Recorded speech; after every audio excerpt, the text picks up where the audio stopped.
Hey everyone, it's Dylan. Hey, hello. Today I got my Queen Amidala limited edition doll from the Disney store. I have been waiting forever for this. As many of you know, but in case if you don't know, this was released on May the 4th this year as a pre-order on disneystore.com, and then just kind of fell away for a while, and then I noticed how some people were starting to get theirs, so I figured it would be not long until mine was shipped, and then voila, here we are. It did take an awful long time, but she's here. I don't know what was the holdup really, but I do agree that if it's going to be for May the 4th, then it needs to be available for May the 4th, because we're not celebrating that anymore. That's been months ago now, and lots of dolls have came out since, so it's like she's kind of forgettable in the lineup. So sad that that's how that worked out. But we finally have our first Star Wars limited edition doll from the Disney store, and I'm hoping that we get some more. Way back in like D23 2015, we had a Leia doll. I think it was 2015, maybe 2013, maybe 2015 or 2013.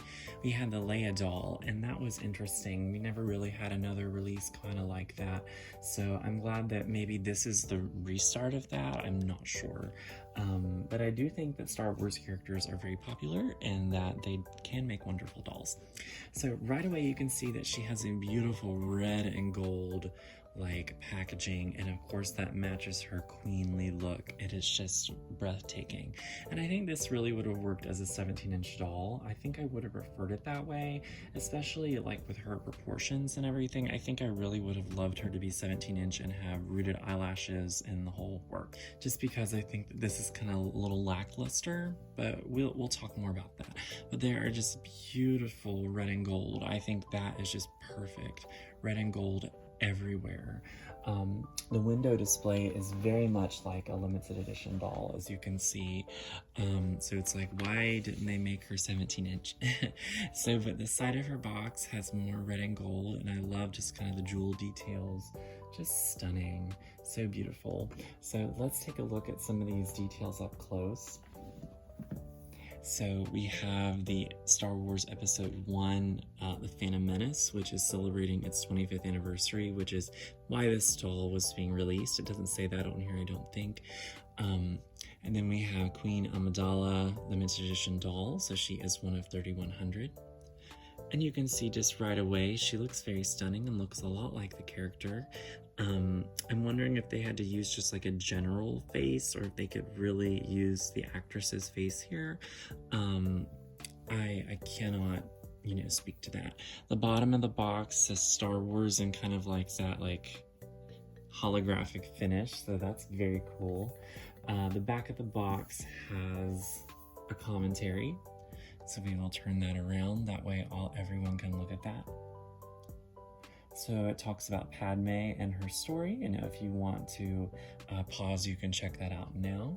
But it does say the Phantom Menace again, but nowhere does it say 25th anniversary, which did have a cool little logo, so I'm so sad that that wasn't used here. And then we have the price here, which is blank, it's just a barcode. I think she retailed for $150, but I cannot remember. It's pretty bad because it's been so long since May the 4th.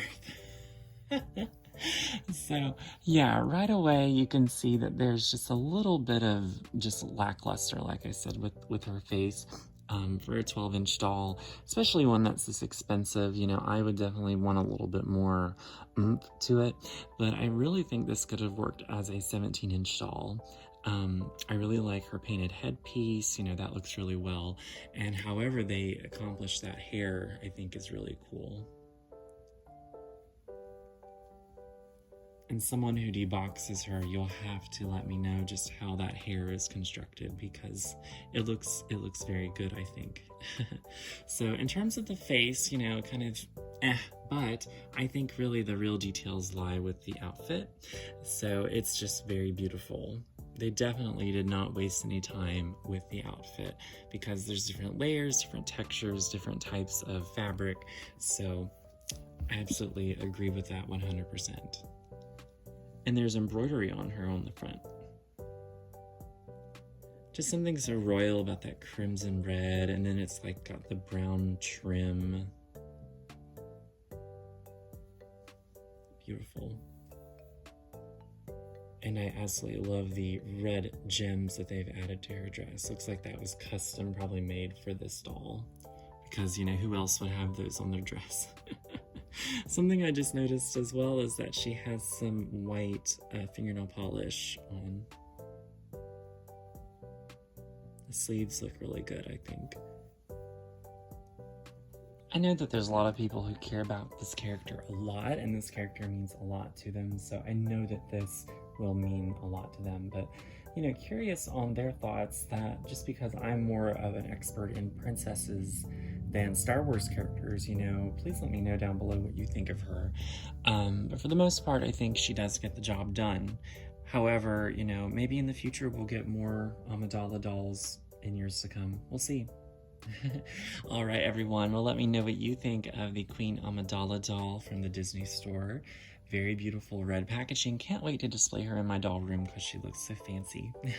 All right, everyone. See you later. Bye-bye.